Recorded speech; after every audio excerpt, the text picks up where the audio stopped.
Have you ever pictured Mars as anything other than a cold, dusty desert? Perhaps it seems difficult to imagine oceans lapping at a rust-colored shoreline, or waves gently shaping a beach under the faint light of a distant sun. Yet, recent research from the Chinese Zhurong Rover, published in Proceedings of the National Academy of Sciences, suggests that such a scenario might not be so far-fetched. This rover, which landed in a region called Utopia Planitia, has collected revealing subsurface radar data, indicating the possible remains of an ancient ocean beneath the Martian surface. Today, we'll dive into what the researchers discovered, why it matters for our understanding of the red planet's past, and how this new evidence fits into the long-standing puzzle of Martian water. Let's get started. Although humans have long been fascinated by Mars, the planet still manages to surprise us. Utopia Planitia, where the Zhurong rover touched down, is a particularly intriguing region. It's strikingly flat, leading some scientists to suspect it might once have been part of a gigantic basin. If oceans ever existed on Mars, the low-lying northern plains, including Utopia Planitia, are prime candidates for where that water could have pooled. The puzzle, however, is confirming an ocean's presence using more than just orbital images.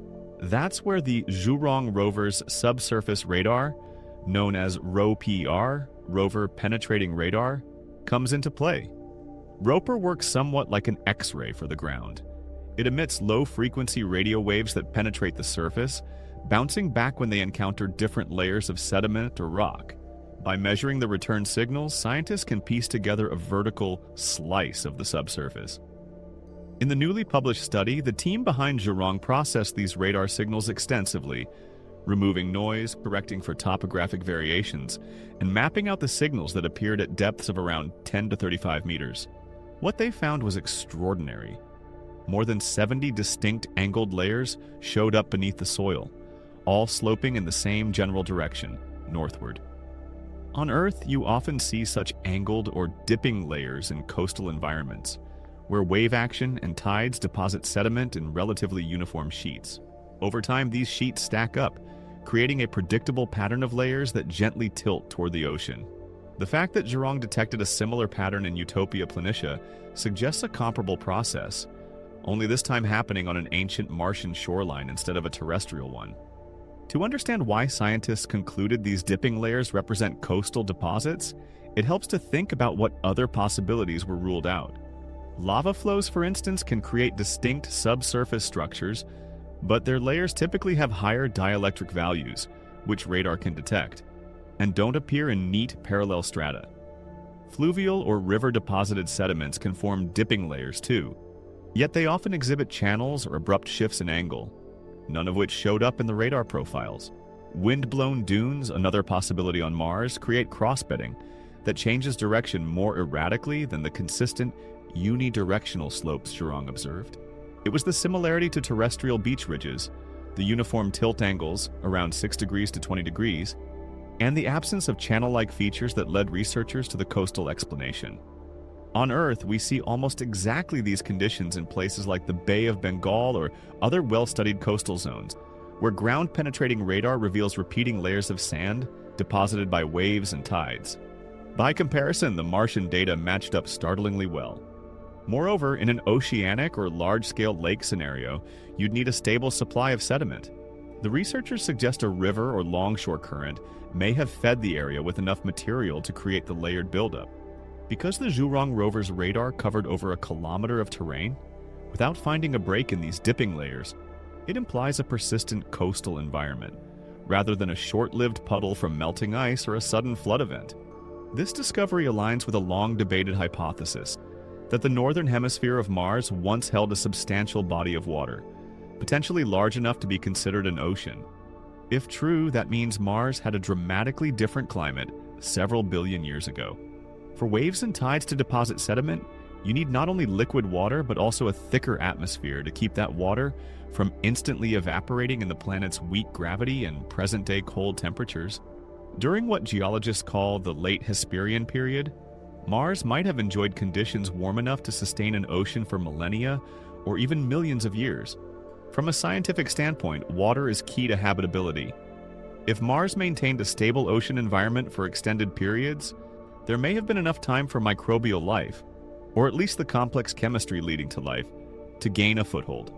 We can't say for certain life did evolve there, but each new sign of ancient water bolsters the possibility that Mars was once far more welcoming than it looks today. Uncovering new data is one thing, convincing skeptics is another.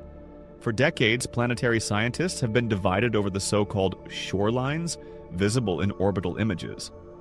One criticism was that these lines appeared at inconsistent elevations.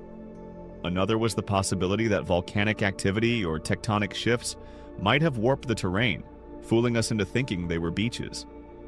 The Zhurong Rover's findings, however, go deeper, literally. With subsurface radar, it's much harder to explain away these dipping layers as mere illusions of surface topography. Their consistent pattern and the measured dielectric properties strongly support a watery origin. There are still questions to explore. How long was the ocean there? How did Mars's climate transition from wet to dry? And where did all that water ultimately go? Some scientists propose it may be locked up as ice underground, while others suspect it escaped into space once the planet's magnetic field weakened. Future missions could attempt to drill into these sedimentary layers to test for mineral deposits or even fossilized microbial life, if it ever existed.